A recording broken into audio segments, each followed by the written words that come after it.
Are you used to the ring? No, It no, I'm takes not getting used used to it. to. It's yeah, it's a little weird. I remember when the first day I had mine, it was so shiny gold. I was like, I don't know about this, but it wears in nicely. You get some like character to it. I really dig that. Yeah, I'm kind of waiting for it to like. I've been like purposefully like not that careful with it, like putting it down on rough surfaces and stuff, trying to get a little patina because it's very shiny right now. But I do like it. I want something kind of classic and hopefully relatively timeless. So Hmm. yeah, I was really nervous about mine getting dirt and like stuff underneath it and my finger falling off, but that went Mhm. away after a couple weeks. Yeah. It's weird that I keep wanting to like take it off for stuff, like if I'm like doing dishes or like working out, but apparently you're supposed to keep it on all the time. Hmm. The only time I take mine off is I took mine off when we went rock climbing, um, and like I could feel my skin getting pinched, but that was the only time in like 4 years. Yeah. Well, I see.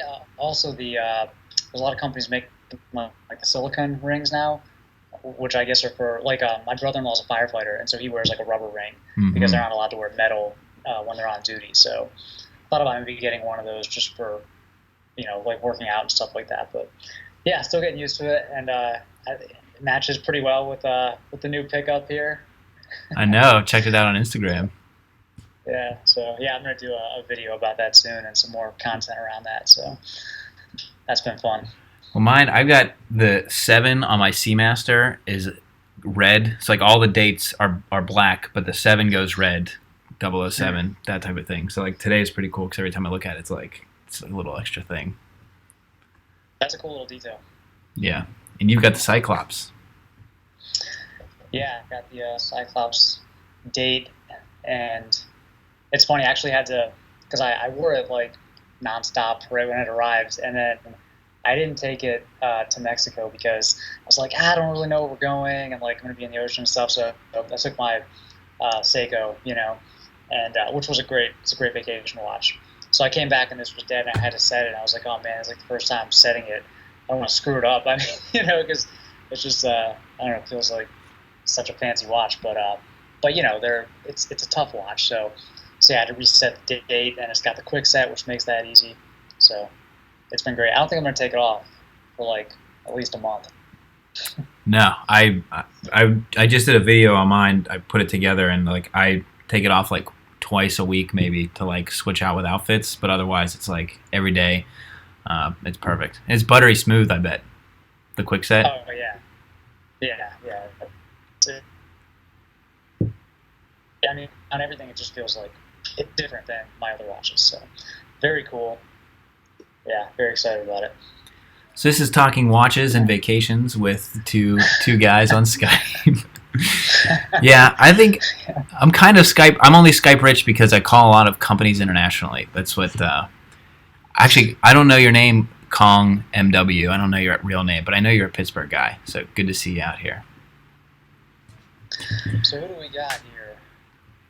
Anthony, Kush, Kong, Billy, a few other people.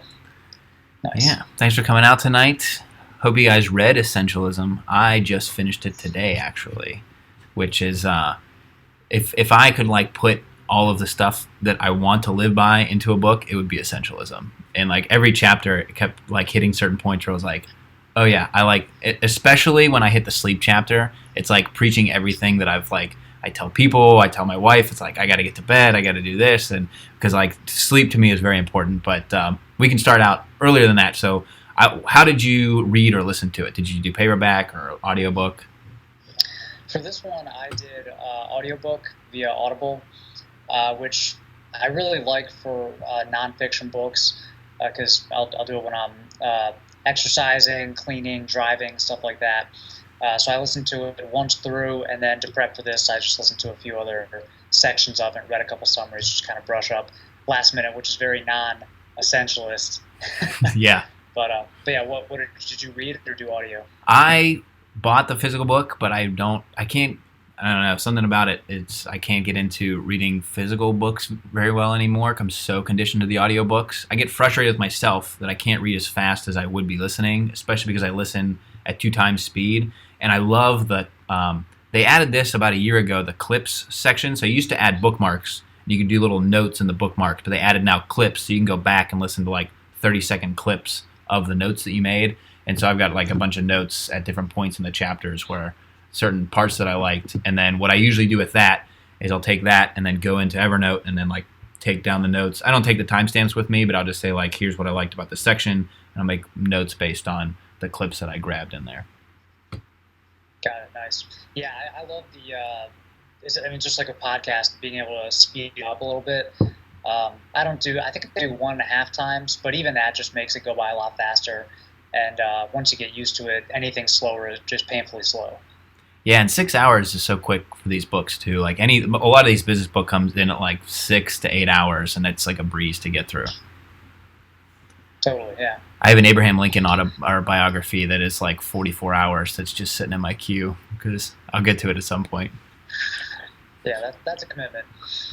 I think the longest book I just finished it was World War II, and that was, how many hours was that one? That was like 50 hours or something. Wow. The story of World War II. Oh no, that was only 24 hours. I think the Abraham Lincoln one's the longest one that I've got. But yeah, 6 hours was quick. It was an easy read. I thought it was well written, but it was also not too technical. Like some of the books that I've gotten into have been really technical and they're tough to follow, lots of jargon, but this one was super straightforward and easy to read. Yeah, it's a quick read, easy read, and what I like about it is I think it's applicable to pretty much anybody, regardless of whether you're an older or younger guy just starting your career, if you're reading it for personal reasons or business reasons. I think this book is just applicable, like entrepreneurs or athletes or whoever. I think anybody can get something out of it. Yeah. And so what was the main thing you took away from it? Have you changed any of your habits, or like what was the main thing you applied? I think, one of the main things is just saying no to things, and mostly, I guess, for me, it'd be with work, but it's kind of, I took some notes here. Like it's kind of the idea that like being busy isn't a virtue. Working a lot of hours isn't good in and of itself. Not getting sleep isn't something to brag about. So busy isn't necessarily good, and I think that we're kind of conditioned, especially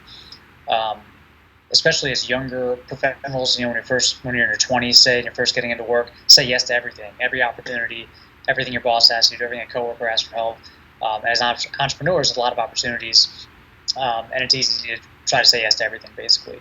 And then you kind of get burnt out, and you don't focus on what's actually important. So that's something that I'll try to be focusing on going forward, because I'm have more on my plate than I think I've ever had. So I think that'll be important. Yeah, you could have read that book and said no to this live stream because it was non-essential. See, I consider this essential. Okay, that's good. I know, and thinking about that, I went through, like, as he's telling the story, I picture exactly what I went through when I worked in my days at Apple. Like, when we were launching new products, I would work the night shift where we would turn the store over and redo the merchandising, and then I would work the first shift in the day. Like, I would work 18 or 19 straight hours, and I'd go home and crash. And, like, I was just always like, yeah, I want to take that shift. Oh, I'll do that. And I did burn myself out. By the end of my career at Apple, I was like, I don't want to talk about an iPhone. I don't want to look at another computer. But I don't know how that part of the book could have been written to like have gotten through to me at that point. I feel like you would just end up going through that and you learn it. And then once you learn that there's like this process and you actually can say no, that was really reassuring in here. Is it talks, and it doesn't just say no. It says learn how to say no and how to do it in an appropriate manner, or also it says if somebody asks you something, take a pause for 3 to 5 seconds and even let them break the air before they go forward, because your first reaction is like, yes, I'll do that, and just to take any project that comes at you. Yeah, not just saying no straight up, but also maybe no, but I know somebody who could help with this. It's kind of like a no but or no and versus just no. But yeah, I mean, sometimes you really do just have to say no.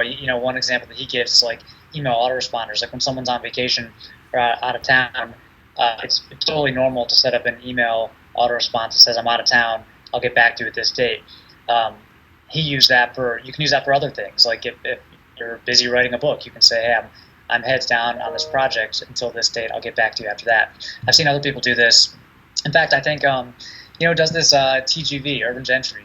He has an email auto response that it's very detailed, and it kind of says, if you're a PR person trying to get in touch for this reason, here's what you should expect. If you're a viewer or a reader trying to get in touch for this reason, here's what you should expect. So, but it's very thoughtful and polite. But he is essentially just saying, no, I'm not going to respond to you right now. Mm-hmm. I know.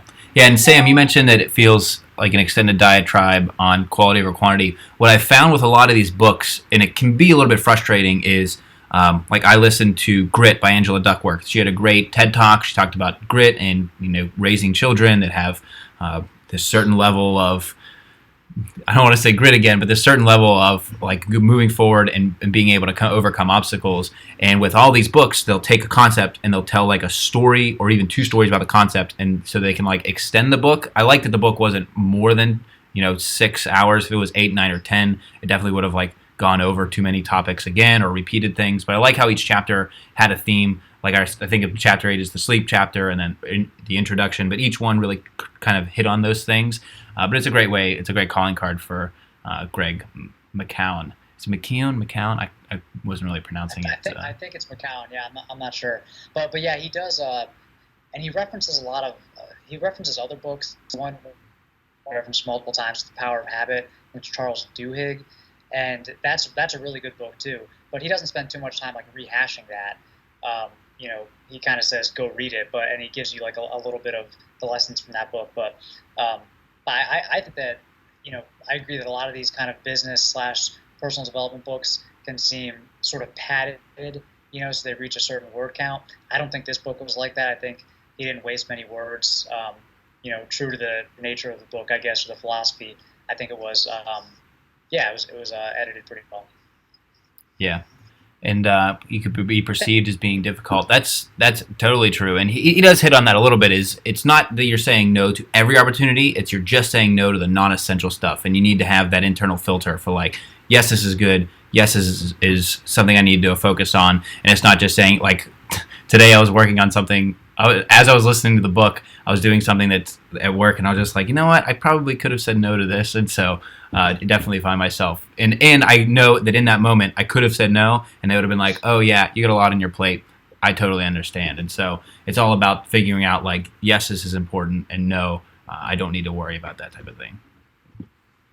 Yeah, I think one example of that, one personal example of that would be like, so when you have a YouTube channel that gets to a certain size, you get inundated with requests from companies to promote them or to work on them with collaborations or sponsorships even, and people start offering to send you stuff or pay you whatever to promote them, and I find it hard to say no to opportunities like that. I used to more, but it's hard if you don't have a guiding principle, if you don't know what you're really going after. So if your goal or your like underlying goal is revenue, for example, it makes sense to say yes to those opportunities.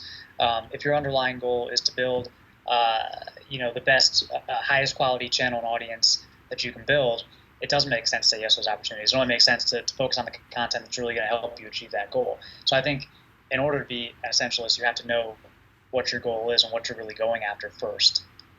Yeah, totally. And I think I always admire when in your channel, when it's like it's very obvious, you filter everything to like, will this help other short men, and then like yes or no. And you can see that in the different blogs you've posted on other people's, like I think of Primer magazine. It's like you've got a few articles on there where it's like very detailed, very specific, and you've really honed that voice in. So yeah, totally. I'll just keep pumping you up. Kind of guiding principle. Yeah.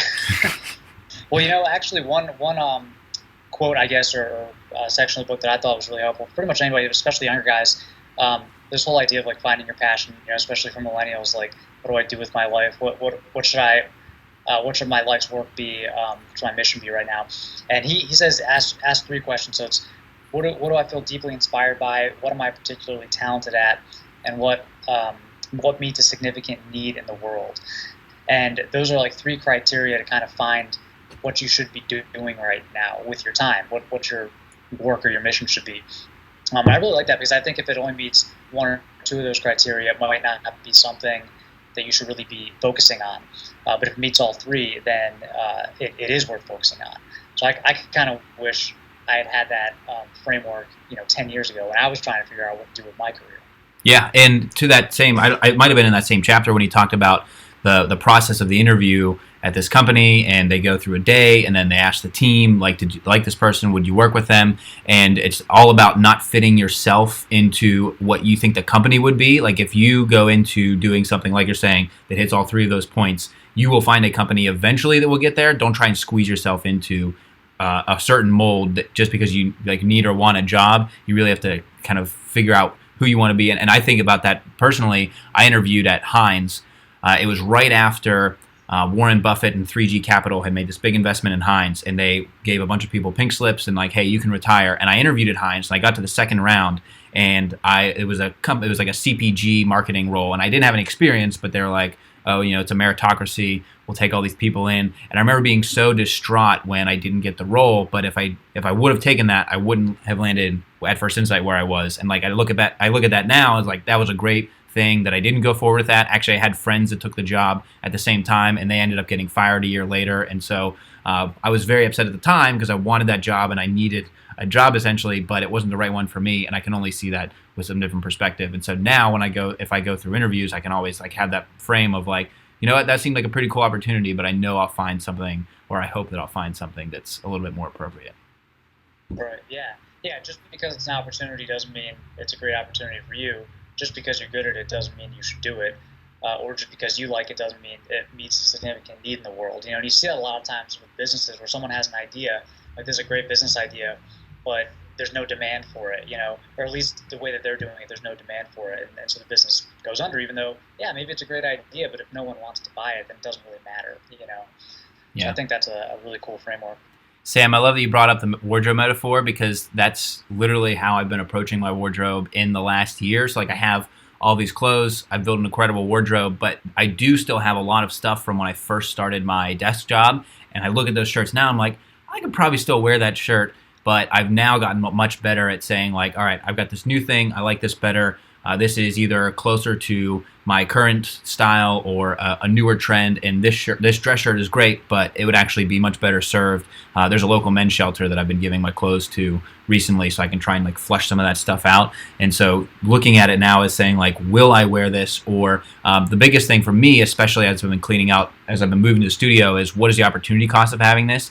What would it cost me to like buy this again in a few years versus letting it sit here for a while? And that's been really powerful for me as I've been trying to like do some spring cleaning, even with my wife, is like saying, okay, I know that I can keep this box of like tassel caps that my son might wear in 10 years, or I could just get him a new one in 10 years and donate this one for now. And so I think the wardrobe metaphor is extremely good. And I've heard that he referenced who it's from. It's it's like a Japanese style of cleaning. It's like, does this bring me joy? Yes or no? And if it does, you keep it. If no, get rid of it. And you can be very kind of diligent about that.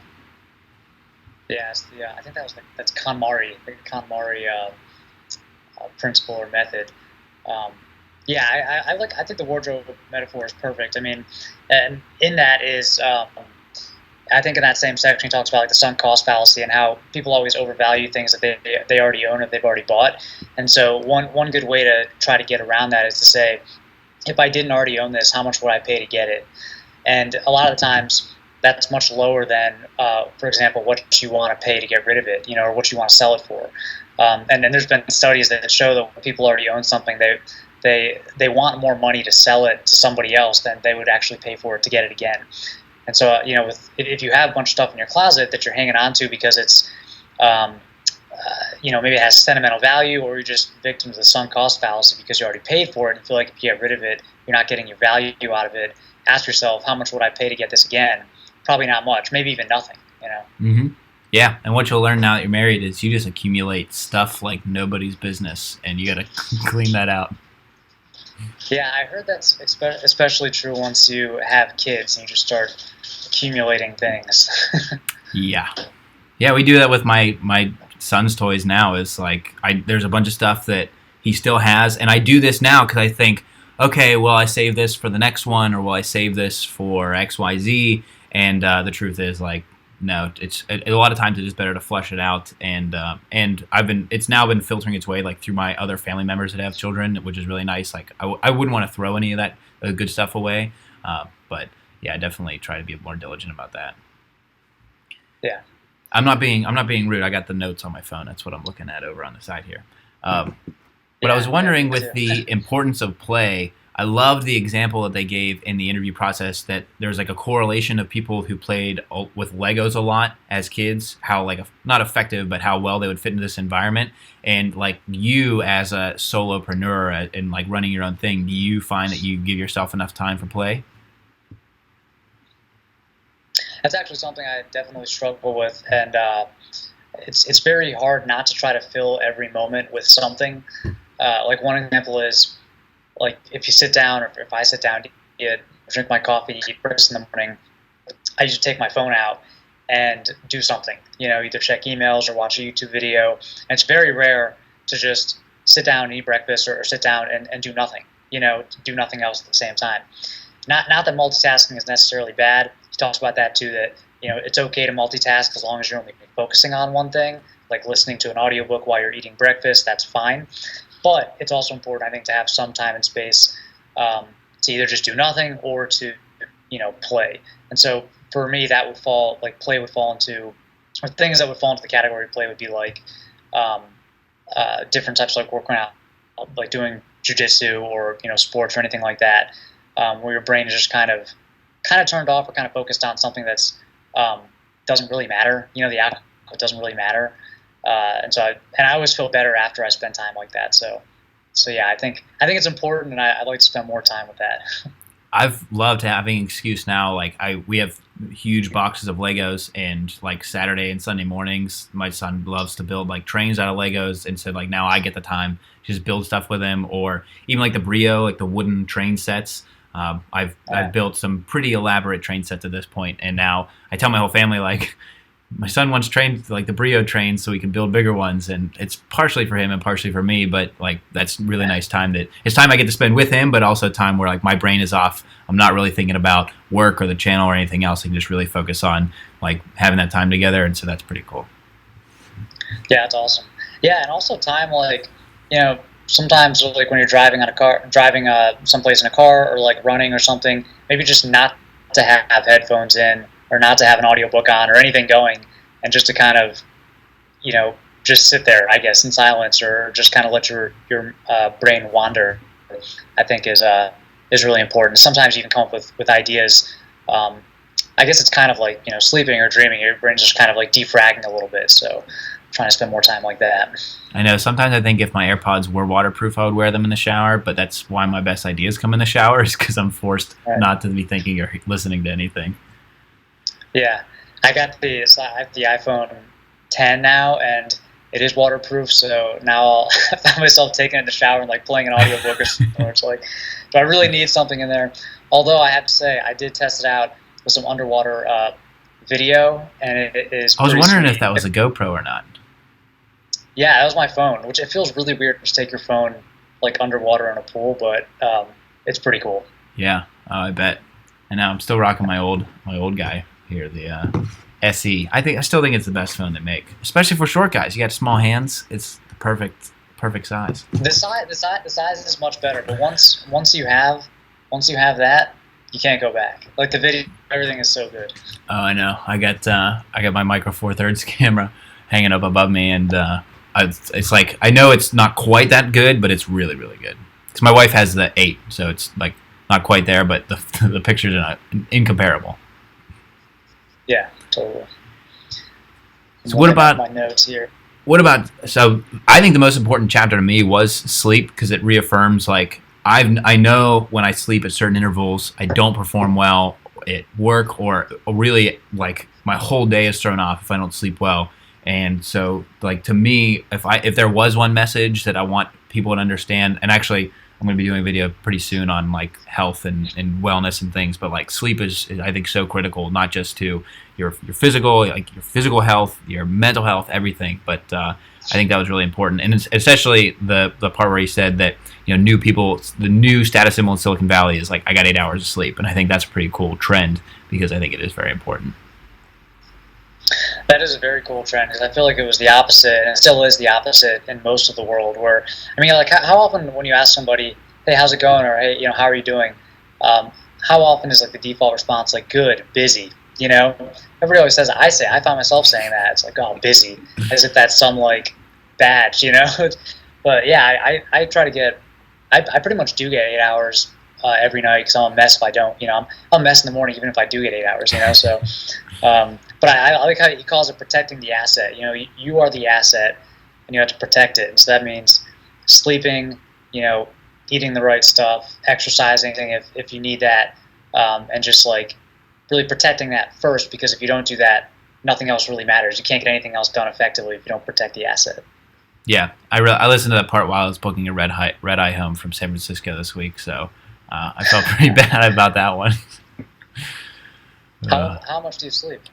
I do almost get 8 hours every night. Like I'm very diligent about like if I'm trying to get in bed at 9:30, and then I'm up at 5, sometimes a little bit before then. And so I try as best I can to get to that 8 hours, and it helps. It's been tougher now that I used to put my children to bed at 7. Now they've kind of moved back to like 8:30, and so everything's kind of moving.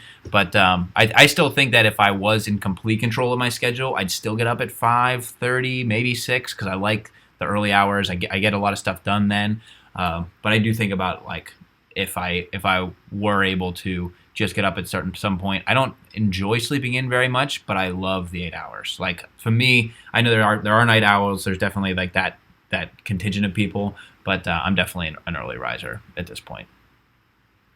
Yeah, yeah, I'm definitely not an early riser, but I try to get the 8. I usually get at least 7, oftentimes 8. But yeah, it's totally worth it. I mean, it's about the quality of hours in your day, not the number of hours. Yeah, in every way, in your work, in your sleep, all of it, and that's what really this book boils down to, and it helps me focus on a lot of things. Like there were a couple of points where I was like, I was either reminded of stories that like I could have used that advice in the past, but now looking forward, how I'll be able to apply that. I agree, Billy. Early morning's best time of day. Especially now, like the Yeah, studio window right here, it's what is it, like 6 foot by 5 foot, and it faces directly at the sunrise. So it's tough because the room floods with orange when I'm filming in the morning. But that's just like a time for me to take a break. But like I love how much natural light comes in, and I can see the sunrise. nice. Yeah, there is something special about the early morning. Whenever I do get up, like for a flight or something, like, oh wow, this is pretty nice. Oh, you sleep And then I in? sleep till 7:30 the next day. You're a late sleeper. Yeah, I mean, not too late. Like I don't. I usually do about, I'd say 11:30 to 7:30 is like my sleep window, and that's varied a little bit, but yeah, and I have kind of a standard cycle. Like I have like a slow morning, a productive, like late morning, early afternoon, and then I hit a slump around like 3 o'clock, 4 o'clock, where I just don't want to do anything. So I'll go exercise usually, and then I usually get more energy in the evening to do some more work, and then just kind of chill out until bed. So Yeah, I could definitely use some more the like kid free downtime. life. Yeah, exactly. Kid-free job control or time control life. Yeah, it's priceless. Yeah, I know. Another principle I liked from the book that I've kind of been using is the idea of like making progress towards something way before you have to. So like the moment something is assigned to you, and it could be something for work, like your boss says, hey, you got to do a presentation in 3 weeks, or it could be for school, you have a paper that's due in 3 months, um, or whatever. Way before you have to, like the moment you get the assignment, just spend like 5 or 10 minutes just doing like a brain dump, like getting some ideas on paper, and you'll feel a lot better about your status with that project. And I've been doing that, especially whenever I have to do like a presentation or anything like that. I'll kind of draft it out immediately, and then I know that the only thing I have to do is kind of sculpt it. Like the raw work is already done, and you can apply that to anything: video editing, writing, anything. Oh no, that's probably like my worst trait is the procrastination aspect of it. Is because like for the number of videos that I finish and then post within like 10 minutes, like shoot, edit, post, it's a vast majority of them when I know that if I were to like either set earlier deadlines, this is at work too. It's like if I could set earlier deadlines for myself to hit these certain points and like break down a project into pieces. I haven't really been able to change that habit since even middle school and high school. And so coming away with some of those, yeah, the adrenaline rush does help sometimes in that process. It's like, I got to get this done. I got to send this email by 11 p.m. because if not, I'm screwed. And, but I could definitely either, like, I think for me, it's more about breaking the project into things versus, the brain dump definitely helps. But if I could get to this point on Tuesday and this point on Friday, then I'll be much better off on Monday. But I tend to just let it all kind of fall towards the end, and so definitely something I need to focus on. Yeah, I've noticed that since I got a virtual assistant, I give her the like the YouTube formatting portion of the video production task. So it's the last part of it. When you make a video, you upload it to YouTube, then you have to do the description and the cards and the title and the tags, all these little things. It takes maybe a half hour or so. Because I like to have like the description like really formatted, and so if I need to post a video on Tuesday morning, I have to give that task to her at least early in the day on Monday, if not sooner, so she has time to do it. So that forces me to get it done in advance versus like photo finish, uploading the video on Tuesday morning. So I think that really helps, having other people kind of depending on you to get something done. Yeah, photo finish. That's a good way to put it. That's good. We got some sleep chat going on here. Yeah. I want to know for Tiger Greg why you don't sleep more. Like, what's stopping you from getting more sleep? I know a lot of people that say that, and I always wonder, like, why not go to bed earlier? Yeah. Or what could you pay to get 8 hours of sleep? Because he says right. he'd What pay. could you do? And then the last one I'll hit on is it was about the statement of purpose, which you touched on a little bit, but I really liked that portion as well. The statement of purpose. Was that the which chapter was that? Chapter 10. Chapter 10. I don't think I have any notes from that. Well, you touched on it a little bit. So Tiger Greg's a night owl, no interest in sleeping. You'd pay to have more sleep because it's important. That's good. I think it's kind of like Alcoholics Anonymous is like just recognizing it is the first step. It's like you recognize that you would be healthier by walking more and by sleeping more. That's the first step versus the people that are like, I only need 4 hours to function. Like, that's a fallacy. Because there was an interview where maybe it was a part of a book that I listened to where it was a doctor and he said it's literally only 2% of the population that can actually function on that little of sleep. Like, everybody else is kind of making it. And, I think that's good that you recognize it. And if you can, then great. But, yeah. Oh, no. So the statement of purpose, it was a portion about, or no. We'll combine two ideas. There was an idea early on about priority and priorities, where priorities is like a 19th century edition. It used to be priority. It had one priority, and that's what we focused on, and then we've kind of westernized it into being multiple priorities. Like, you've got, he said, there's a company that has a list of 5 top priorities or 10 top priorities. Like, well, those aren't really priorities. You want to have a priority and then subsections of those. But then it talks about statement of purpose. Yeah. And then there's a statement of purpose, which is a little bit what you talked about with like finding something to really focus on, like you said, revenue versus XYZ. And then he mentioned the Brad Pitt charity, where it was like, okay, we're going to build 328 houses in this part of New Orleans that was devastated by things. It's like, that's a very clear goal and everything works towards that. Versus if you say, we're going to improve the world and we're going to make everybody XYZ. And so the statement of purpose as being something like Brock helps, helping the short man. Like, that's something that's really important. And having that as you set out to do something to help cut down on non-essential things versus essential things, I think is important. And it's something that now I've tried to focus on. It's like, what is my what is my purpose at work? Like, what is my role? Because I've always had this very squishy role at work where like I slide between different things and I help this group and I help that one. But now I have a new role and I can say, okay, this is really what I need to focus on and cut this out. And we have a couple of people internally that help us with things, and so really trying to help hone that. And then also on my channel as well, it's like same thing. I get all the Amazon marketplaces that wanted to do. I got like pillows today. It was so goofy, and so it's like that's really easy to filter out. But really having that statement of purpose of like who am I helping and why, in order to eliminate all of the noise. Yeah, agreed. Yeah, the statement of purpose, and then developing the metrics around that actually matter.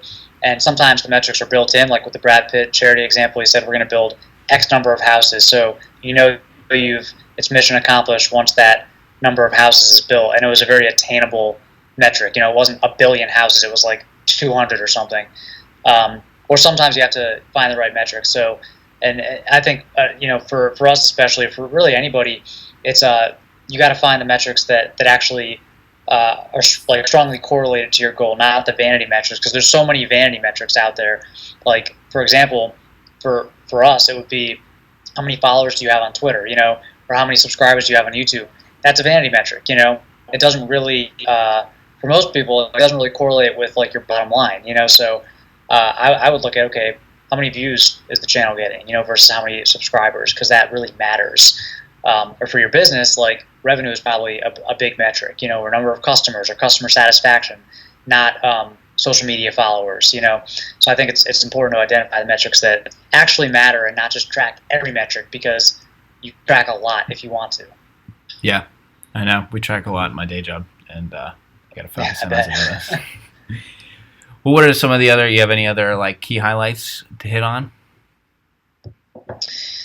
Let's see. It's funny. I actually read this. I read another book that was so similar called The One Thing, and it was like almost the exact same like underlying philosophy, just kind of a different delivery. So I get them a little mixed in my head, but it's basically about identifying the one thing that matters most on a macro level, and then like the one thing that you can do to get there, which is very similar to this book. But yeah, I think that's it. I think since we talk about menswear and style, just the idea of if you're not interested in all these other aspects of personal development, you're really just looking at this from like a menswear and style perspective. You can use this philosophy of essentialism to, I think, improve your style and improve your wardrobe. First of all, by trying to not fall into the sunk cost fallacy, get rid of the stuff you don't actually want or wear, and then when you are buying new stuff, really try to think like an essentialist. Like, do I need this? Is it the most important thing I can buy right now? Because maybe there's a few gaps in your wardrobe, but I think like a pair of dark wash, like if you don't have a really good pair of dark wash jeans that fits you well, that you love, that you can wear 3 times a week, that's more important than like a bomber jacket just because it's trendy or on sale. So start with that one. So I think you can take this concept of being an essentialist and apply it to very practical stuff like building your wardrobe. Yeah, and that's almost like the hidden message of what I always try to talk about with sales. Like my wife was doing this a lot, maybe like a year and a half ago, where it was like, this was on sale, so I need to get this because it was this price. And it's like, yes, but the sale was used in order to trigger you to then purchase that, even though you didn't really need it. It got you over that edge. And that's something that I really see working in the retail industry, of how much that's really manipulated. And now I think it's a little bit more in the awareness based on all the stuff that's coming out about Facebook and just how much people can drill down and really understand your behavior in order to convert you as a customer. And so that's why, like, all of my notifications, I turn basically everything off except for like text messages. Even my email, I set to fetch. And it's like being in control is a big part of that, where you can just say like, here's what I can focus on, and here's when I can divert my attention in certain places. And specifically, like, I unsubscribe from a lot of companies because the promotional emails will come in every day. Like I think I got resubscribed to J. Crew at some point, and I got a J. Crew sale email every single morning. It's like, I'm sure that's great for their business, but for me, I need to have my attention over here so that I'm not focusing on what I don't need to. Yeah, I totally agree. It's like, actually, like Tiger Greg is just saying, decluttering can do so much. The idea of like digital decluttering, because it's so easy to be, even if you're very neat, with your things in real life, with your physical possessions, it's so easy to have to be cluttered digitally, and your inbox is a perfect example of that. I unsubscribe every day to probably 5 to 10 emails, because a lot of times you end up on lists that you didn't even subscribe to, PR lists, whatever. I just unsubscribe from everything, so I want to have nothing coming in, no notifications on my phone. I turn all the social media notifications off. So I want to go to social media. I don't want it to come to me, So I think, that idea can be applied to your real life with your physical stuff, and also your computer and your digital life. Yep. Nice way to tie it back to style. That's what we're all about. Yeah, man. Yeah, I don't know if you can see the mess behind me now, but I got to declutter here too.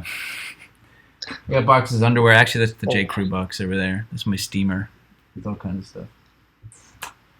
I'm getting anxiety just looking at it. Yeah, I gotta clean up out here. Oh wow. Watch check. We did a watch check in the beginning. I've got my typical Seamaster on, and Brock is rocking his new baby, his new Datejust that's been on Instagram. Yeah. Yeah, I'll do a video about it soon. But yeah, you can ask for watch checks all day. Happy to just keep doing watch checks.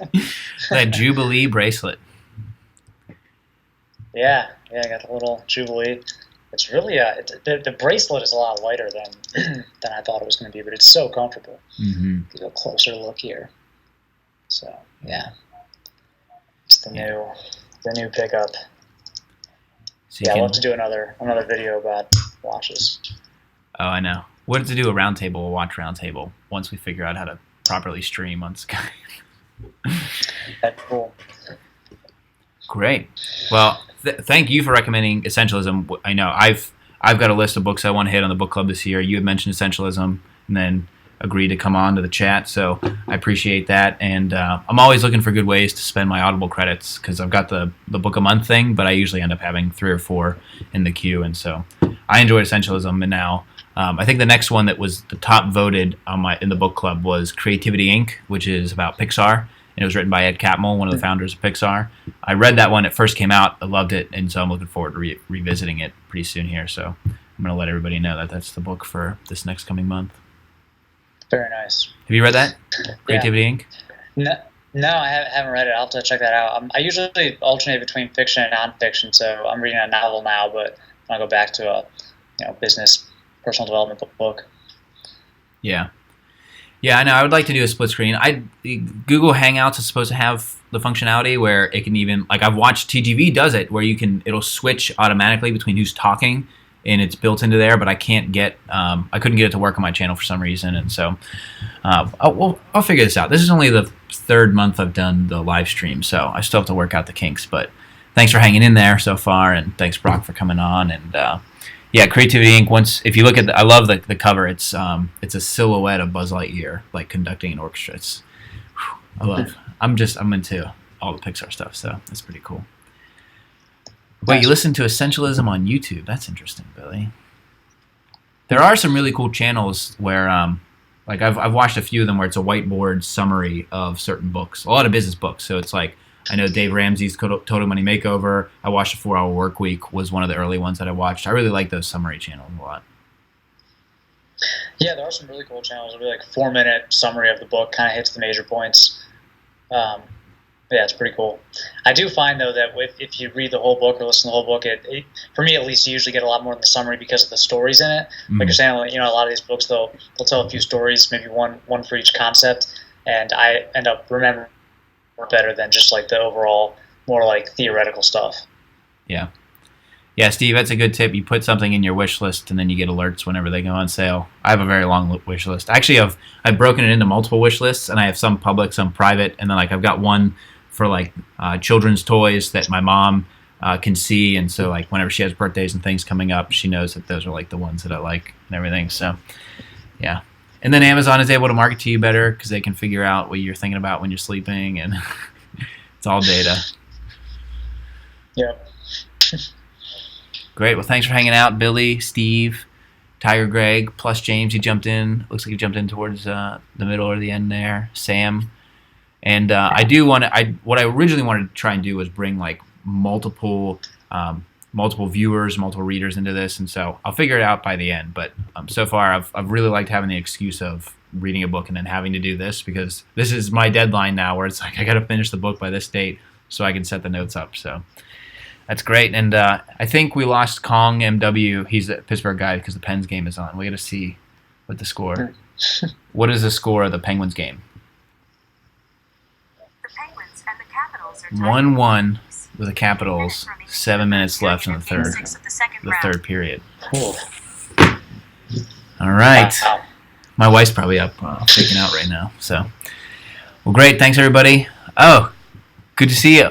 Kong, you should message me so I can know your real name, because I think we've messaged on Instagram before. So, Brock, welcome back. We'll catch up pretty soon for our May episode of the Button Up Podcast, but we've got some really great interviews coming out pretty soon. You can check those out on iTunes, and we got some really cool ones coming up. Oh, Tiger Greg from the Berg. Oh man, look at these Berg guys. You get some guys from Arizona in here. Yeah, you guys are rolling deep, representing the Berg, man. That's right. Oh, the last question there about chinos. I like bonobos a lot, but also when I talked about in my last video, that company Woody's does custom chinos, and I like them a lot. And you can get the perfect fit right out of the box. But I think Brock would pick Peter Manning. I would, yeah. It's that sizing. Actually, my two favorite. Well, my favorite chinos used to be the Banana Republic, because they had so many different fits. They had like the Emerson, the Fulton, the Aiden. You could get really anything. They didn't hold up quite as well as some other brands. J. Crew's got the 484, which is a great fit for most guys. I like it a little more tapered than that. I really like Uniqlo Stretch Skinny. That's like a very slim, very tapered. But yeah, Peter Manning Slim. If I had to choose one, that'd be it. I hadn't been on their site, I guess, for a while, but I was shocked when I went on, and it was just like, it was every size. Like Bonobos has it so you can pick your fit and then your waist and then your length, but Peter Manning just has like all of them, which is a cool way to do it because you can really see like what's available and you can see what's. So I thought that was pretty nice. There's no tall guy brands. Yeah, I know. It's crazy that there aren't more brands like that, because I think people are going to see like what Peter Manning's doing, and they're going to kind of take note, and there's going to be more specialty brands. There's already like a handful for shorter guys, so I think that's coming. But yeah, we'll see what happens. Yeah. Well, this has been a long sign off. Thanks everybody for coming out. I'm going to end the stream here, and yeah, I'm always Bonobos fan. Oh, there we go. The screen's going to go crazy here, so let me cut the stream.